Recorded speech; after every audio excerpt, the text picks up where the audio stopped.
Hello every one. இந்த வீடியோவில் நம்ம என்ன பார்க்க போகிறோம்னு பார்த்தீங்கன்னா ஜாவா ஸ்ட்ரிங் ட்ரிம் மெத்தட்னு ஒன்று பார்க்க போகிறோம்.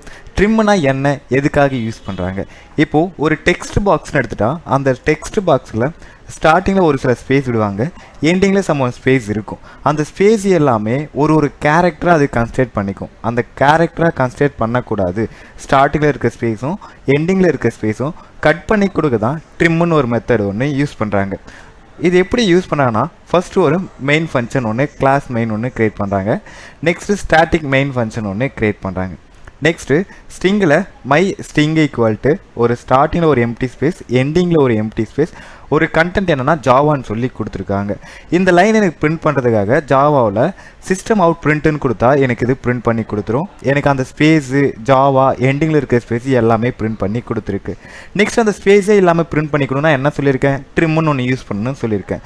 அப்போ சிஸ்டம் அவுட் பிரிண்ட்டுன்னு மை எஸ்டிஆர் ட்ரிம்முன்னு கொடுத்தா அந்த ஸ்டார்டிங்கில் இருக்க ஸ்பேஸும் எண்டிங்கில் இருக்க ஸ்பேஸும் கட் பண்ணி கொடுத்துரும். இதுதான் ட்ரிம்முன்னு ஒரு மெத்தட் ஸ்ட்ரிங் மெத்தடில் ஜாவாவில் யூஸ் பண்ணுறாங்க. ஸோ இந்த வீடியோ உங்களுக்கு பிடிச்சிருந்தா லைக், ஷேர் அண்ட் சப்ஸ்கிரைப் பண்ணுங்கள்.